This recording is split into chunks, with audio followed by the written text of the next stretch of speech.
Welcome to Spotlight on Chelsea with Leo Robinson. Today I'll be interviewing the candidates for the state rep seat in order to represent Chelsea. Before I get started, I'd like to say to the community, remember, please wear your mask and please wash your hands. Help us get out in front of this virus that has affected our community here in Chelsea and also in our neighboring Revere and Everett. And the only way to get ahead of it is to wear our mask and make sure we're washing our hands. My guest here today is the President State Rep, Dan Ryan. I will be asking a bunch of questions to Danny as to why he wants to continue to represent Chelsea. My first question is, I know the session just ended on Beacon Hill, but can you tell us what is the state's responsibility to respond to communities like Chelsea that were hit hard by the pandemic? Right, great. Thank you, Leo. Thank you for having me here. And hello, everybody watching back at home. And I'm happy to be here and talk a little bit about what the legislature's done in the last 6 months. So right away, when this all hit, you know, it feels like it was a million years ago, right? It was really back February and March. Everybody really thought this was going to be temporary, maybe a few weeks here and there, or not everybody. There was confusion as to how long this was going to last. I remember when my kids' school was shut down, it was shut down for 2 weeks. And here we are not knowing if we're going back in September or not. That being said, immediately the state, in the State House had shut down, but we immediately had put together emergency funding of about $15 million just to get us through that stopgap sort of time period until we knew exactly where we were going, how long this was going to last. Then we also had to do a lot of housekeeping type of things, moving the state tax deadline. We had to move that to July instead of April 15th, which then required us to allow the treasurer to spend money. So we had to make some statutory changes to allow us to meet our budget obligations and to pay our bills as a state and a Commonwealth. And then we really just was responding to things as they were happening. Our nation was not prepared for this pandemic. Our state, I believe, reacted as well as we could. I wish we were proactive as a country. We weren't. We had to react. But that being said, as Chelsea became a hot spot, I know the city government was working with the governor's office as we were working with the governor's office to bring in food resources, National Guard, and the other resources that we could. But Elsie, the people of Chelsea, the nonprofits and the actual people of Chelsea stepped up immensely, which then, you know, what we could bring as a state was really support services to what the people of Chelsea were doing on their own, which Chelsea has always done a good job in doing that. You know, there's a list I can go on and on of what we've done to stop things, but we've also put a lot of money there for the recovery too, and that's all coming. It kind of leads into my second question was, you know, what was your personal experience in dealing with the pandemic, the shutdown of the economy, and now what we hope is the recovery? Right. So personally, my children's school was the first one shut down in Boston. There was the Biogen conference in Boston. There was a parent who had been in the school that was at the conference. We had shut down for a couple of days. It was going to be 2 weeks. And then City of Boston school shut down 4 days later, again for what we thought was 2 weeks to 4 weeks, and now it's looking like it could be a year. In that, we also had to quarantine as a family because my son had come home from college. His college was shut down. So he was coming in from out of state, so we had to shut down as a family, which was difficult, but it was actually a good experience too, getting the whole family together. And I kind of missed those days of, you know, we were playing board games and everything else, thinking that this was going to be a temporary thing. And then immediately right after that, when people started to realize this was going to be as big as it was, I was dealing with Secretary Sutters and Secretary Arena of the Veteran Services when the pandemic hit the Holyoke Soldiers Home. the tragedy that happened up there, we knew that this was serious, and it was going to come to hit the Chelsea Soldiers' Home, and we were working to contain it. And then, of course, we started to see all the news about communities like Chelsea, densely populated, large immigrant communities, were getting hit the hardest, and it just kept snowballing from there. Yeah, now, in the middle of the crisis, national news also focused on the horrendous deaths of George Floyd, Breonna Taylor, Ahmaud Arbery, and others. What should be the proper response be here in the Commonwealth to the national outrage over these deaths? Right, right. Yeah, that's unspeakable tragedy and murders that really highlighted what I think we've been talking about for a long time around here. I especially want to thank the Chelsea Black community for the way they responded. And when I say the Black community, the organization, the Black community, as well as the people of color that live here. And in the police department, really, who worked with them to have a response that was proactive, still going on, and I think that's the biggest thing we can get out of protest and marches. I was in one of the Boston marches with my son. I was at the Chelsea march, the Black Lives Matter march, and I think people were even saying then, these marches mean nothing if we're not following up. And I think Chelsea has really set the gold standard on how to do that in a dignified way, with the police, with the government involved in the conversation, and to take the next steps, to declare racism as a public health emergency, and what you've been doing since the marches. That being said, the legislature also tried to meet the moment with a policing bill, police reform bill. I voted for the House version of the bill. It is still in conference committee. There are some really good reforms in there. There are reforms in there that the police departments agree with, along with the Black and Latino caucus and people that I've talked to in the community, as well as my colleagues. And that being said, Boston and Chelsea, I strongly believe this, are two of the best departments in the country at community policing. We have a national policing emergency. The bill that we passed will set standards statewide so that other cities and towns that don't have the resources, that might not do the proper training, will rise to the level, will have consistency, so they're as good at community policing as Boston and Chelsea is. So I want to thank the brave men and women in both the cities that I represent for putting their life on the line every day. Well, I'm talking about a long-standing legislation that's in the State House, deals with policing of immigrants, such as the Family Mobility Act and the Safe Communities Acts. Where would you be on these issues? Yeah, so on both of those, so the the Family Mobility Act, which is the driver's license for immigrants, it's a tough bill in that I think it gets caught up a lot in the national dialogue about immigration. This is a transportation bill that helps immigrants. I've been on it since I've been in the legislature. We actually moved it this year as far as it's ever been. It's got out of committee. I have a public vote, having voted yes to move it out of committee. There's been some language changes. We also tried to put it in this last week into a couple of other bills to make it, try to make it fit into bills that were moving forward.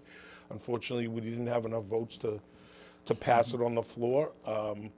But we need to keep working on that, because that's a good, solid piece of legislation that I think, unfortunately, is caught up in the anti-immigrant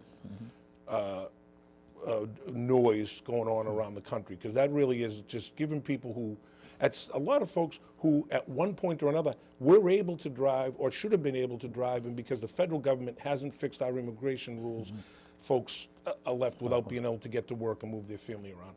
Safe Communities Act, both the cities I represent are already sanctuary cities. So in terms of local policing, we do need to pass that, but in terms of local policing, these Boston and Chelsea are doing the right thing.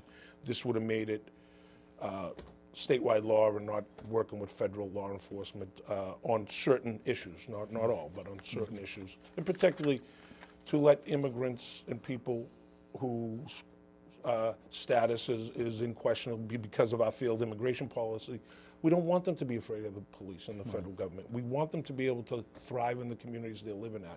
So they're very important pieces of legislation that I think are really caught up in the national narrative, which is too bad, because they could be helpful here in Chelsea and Boston.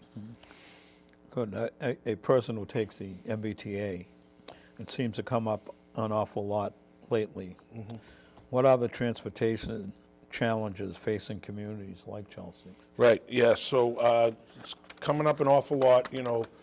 Fortunately or unfortunately, when you build highways and train systems, they last for 100 years. And we are in the middle of re-envisioning our transportation system. It just takes a while to do that. You know, we're bringing on the new Orange Line trains. We're getting new buses. We have new buses. We're working on the North Washington Street Bridge. There's bus lanes in Boston that are going to improve that commute on the 111. You know, by the city's own website, the City of Chelsea's own website, there are 7 bus routes that service Chelsea. There's a Civil line. There's a commuter rail line. Unfortunately, with a densely populated city, the bus lane, the bus that's used the most, the 111, and the other bus routes, they're not designed to get everybody where they need to go. There's a lot of people trying to go where the 111 does. We got to find better ways to make that a faster commute. One of the things I'm working with the Lynn delegation is the Rockport line of the commuter rail. Hopefully they'll do a pilot program. We're asking them to do it where we add some cars to the commuter rail line so that the cities closer in on that line can get a few more people on the trains at a cheaper rate, at the same rate as you'd take the bus into downtown Boston. It won't alleviate everything, but if you get an extra 50 people on the commuter rail instead of on the bus, I think that would, you know, open up the 111 immensely. Yeah, and the bridge, we're working on fixing the bridge over to East Boston for the Civil line too. Yeah, that would help, and that leads me to the environmental justices. You know, like communities like Chelsea, East Boston, and Revere are often in the headlines. You know, what can you, as a member of the legislation, to prevent further environmental impacts? So that's a timely question. So we've been working on environmental justice for a long time. Chelsea Green Roots has really been at the forefront of that battle. So have other nonprofits, Conservation Law Foundation.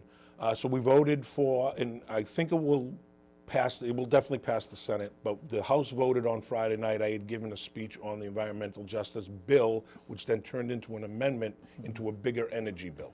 So we passed it. It's a historic piece of legislation that will give cities like Chelsea, cities like Charlestown that have had to put up with the Tobin Bridge running through our neighborhoods for 60 years to service people in the suburbs. You know, all the other infrastructure, jet fuel, home heating oil, gas, it's all here in the 2nd Suffolk District serving those outside.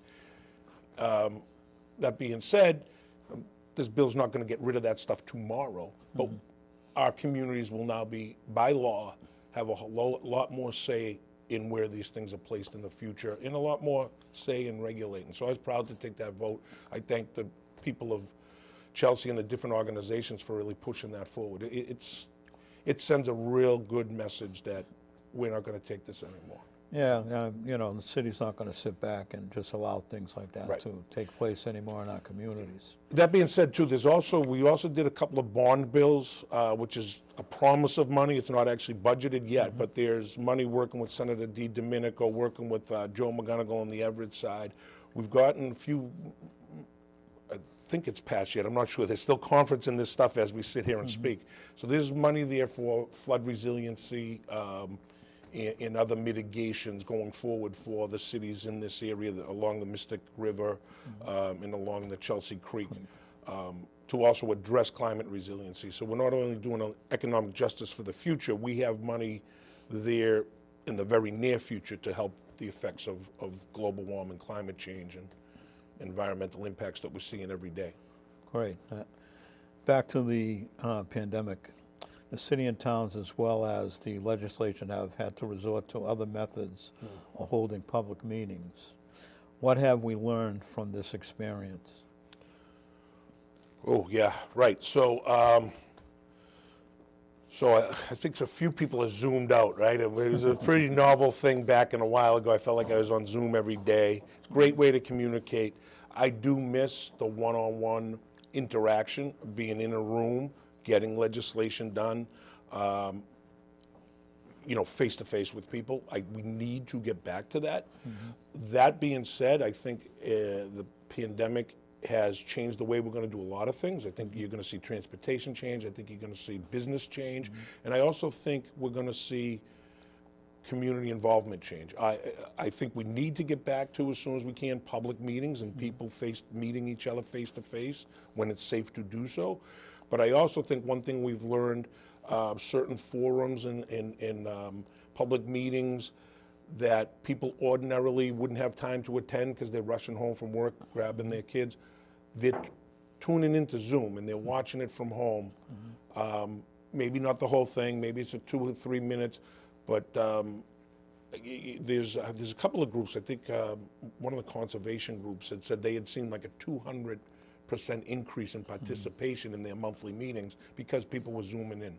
So that's something I think we really need to, I don't know if we'd put it into law or what, but I think that needs to be some sort of regular way of doing business, that people can view a public meeting while sitting in the comfort of their own home, even post-pandemic. Well, it's been it's a mechanism that we have the Chelsea Community Cable.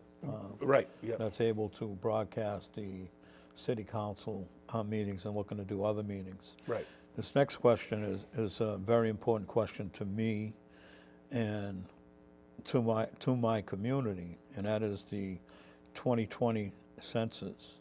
What impacts does responding to the census have on our community? Right, so as I think the word's been getting out, I don't know what the response rates have been. I've been tied up doing this end of legislation. Hopefully Chelsea's response rates are pretty good, considering what we're in. But this is how we do congressional reapportionment. Massachusetts lost a seat 10 years ago. We may be getting a seat back, right? Because everything lags a little bit behind, right? We've gained in population in the last 10 years. Hopefully it's enough to win us back a congressional seat, which would be nice. It's also the way the federal government gives out federal dollars. So if you're not filling out your census, fill out your census, get it in. That's how we reapportion. That's how money's apportioned for education, HUD, urban development money. It's done by population. So that it's very important in that, and it's important on our state rep districts. That's going to get reapportioned every 10 years too. This side of Boston, of Greater Boston, Charlestown, Chelsea, Everett has grown immensely. There will be line shifts in the representation here locally, and that's all done on the census, and you're doing your community a disservice by not filling out the census. So fill that out, get it in. We were supposed to have a census planning thing with the State House and the City Hall. I was working with Tom Ambrosino's office, and we had a date set up, and the pandemic hit, and we weren't able to do it in person. So maybe that's something we do before the census is over, is do something virtual to remind people to get out there. Well, they're working on it. They've been interviewing people at City Hall who are actually going to go out and do the census. My concern, I think, that as a community, and when we don't respond to the census, for every person we don't count, we're losing $2,500. Okay. So therefore, we need people to step up, and also, if the population of Chelsea got to 50,000, then there's a possibility of this community having its own state rep. Right. I Absolutely. don't think people understand those types of things. I think the last two questions that I had, we can combine them actually. And lastly, why are you running for the state representative seat, and how would Chelsea benefit from your experience in government? Right. So I'm running for the job I have right now, a job that I love, job representing Chelsea and Charlestown. And I know we're caught up in this pandemic right now, and we're caught up in all this national attention to the murders of George Floyd and others. But I also want to go back a little bit to when I first was elected in 2014. Chelsea was in the middle of a comeback, and it's coming back. Chelsea we're stuck in tough little time right now, as everybody is. But let's not forget, we're making progress on this issues. The city of Chelsea is doing a really good job of building for the future, and I want to be part of that. I want to continue to do the job I have now. I love doing it. Ask for your vote, everybody watching at home, and we'll move forward together. I've been through situations that we're dealing with now, not a pandemic, but I have experience to know how to move the levers of government. And I think with the work being done in Chelsea, and me listening to folks on the city council and working with the city manager and working with the people in the community, I can help pull the levers on Beacon Hill, as I have, to move the issues like environmental justice that the people in Chelsea are on the forefront of statewide. Well, thanks. I'd like to say to this community, it's very important that you choose to go out to vote and support the candidate of your choice. Remember, being representative of this community is very important to how we get business done. And I'd like to thank the present State Rep, Dan Ryan, for sharing the spotlight on Chelsea with me today, Leo Robinson. And to the folks who are out there watching, once again, I'd like to say, please, wear your mask, wash your hands, help us get through this pandemic. And once again, I'd like to thank Representative Dan Ryan. Thank you, Leo.